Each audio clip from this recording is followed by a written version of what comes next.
నారా లోకేష్ గారు వైజాగ్ అయితే వెళ్ళారు. అక్కడైతే కోర్టులో హాజరు కానున్నారు.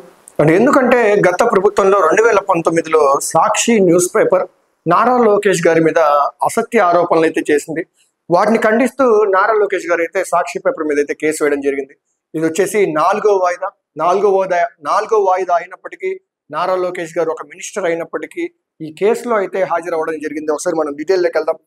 2019లో సాక్షి పత్రిక తనపై అసత్య ఆరోపణలు చేసిందని మంత్రి నారా లోకేష్ తెలిపారు.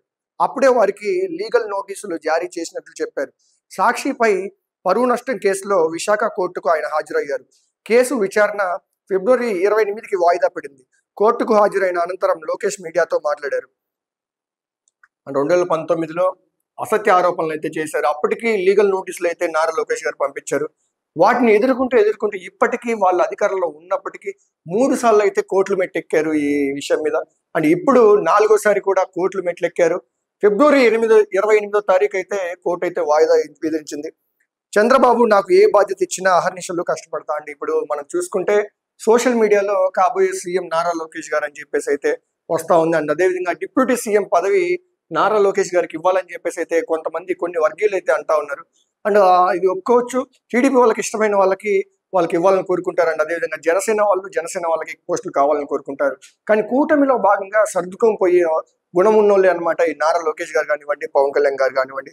ఆ విషయం మీద చంద్రబాబు నాకు ఏ బాధ్యత ఇచ్చినా అహర్నిశలు కష్టపడతానని చెప్పేసి అయితే నారా లోకేష్ గారు మీడియా ముఖంగా అయితే చెప్తా ఉన్నారు. తప్పుడు వార్తలు పదే రాసి అది నిజం చేయాలనుకోవడం సాక్షి పత్రిక నైజం. గత 5 సంవత్సరాలుగా న్యాయ పోరాటం చేస్తున్నా. ఇది 4వ వాయిదా. నిజం నా వైపు ఉంది. ఎన్నిసార్లైనా వస్తాను. ఆలస్యమైన నిజం గెలుస్తుంది. ఈ రోజు కూడా మంత్రి హోదాలో నేను ఉన్నప్పటికీ ప్రభుత్వం నుంచి ఒక్క వాటర్ బాటిల్ కూడా తీసుకోలేదు. వచ్చిన వాహనం కూడా నాదే. సొంత డబ్బుతో డీజిల్ కొట్టించుకున్నా. ఎక్కడ ప్రభుత్వంపై ఆధారపడకూడదని నా తల్లి భువనేశ్వరి చిన్నప్పటి నుంచి నాకు నేర్పించారు. సీఎం చంద్రబాబు నాకు ఏ బాధ్యత ఇచ్చినా అహర్నిశలు కష్టపడతా. నా వల్ల పార్టీకి ఏనాడు చెడ్డ పేరు రాకూడదని చూసుకుంటాను. యువగలం పాదయాత్రలో ఇచ్చిన ప్రతి హామీలను నిలబెట్టుకుంటానని నారా లోకేష్ గారు అయితే చెప్పారు. అండ్ ఒకసారి మనం గమనిస్తే గతంలో ఈ చిన్న వాటికి పెన్నులకి, ఎగ్ పఫ్లకి 4 కోట్లు ఇలా చిన్న ఖర్చులకు కూడా ప్రభుత్వం మీదే వేశారు. దాదాపు 4 కోట్ల రూపాయలకి ఎగ్ పఫ్లు కొన్నారంటే ఇది మామూలు విషయం కాదని చెప్పొచ్చు. బట్ ఇప్పుడు నారా లోకేష్ గారు ఆయన సొంత పని మీద వచ్చారు కోర్టుకి. ఆయన మంత్రి బాధ్యతలో ఉన్నప్పటికీ ఆయన సొంత వెహికల్లోనే ఫుడ్ తిన్నారు, సొంత వాటర్ బాటిలే కొన్నారు. ప్రభుత్వం నుంచి ఎటువంటి రూపాయి నా పర్సనల్ కోసం నేను యూజ్ చేసుకోను, అది నా తల్లి నాకు నేర్పిన సంస్కారం అని చెప్పేసి అయితే నారా లోకేష్ గారు అంటా ఉన్నారు. అండ్ అదేవిధంగా సోషల్ మీడియాలో వస్తున్నటువంటి వార్తల్ని కొట్టుపడేసే విధంగా చంద్రబాబు నాయుడు గారు నాకు ఎటువంటి పదవి ఇచ్చినా నేను అహర్నిశలు కష్టపడతానని చెప్పేసి అయితే నారా లోకేష్ గారు మీడియా ముఖంగా అయితే చెప్పారు.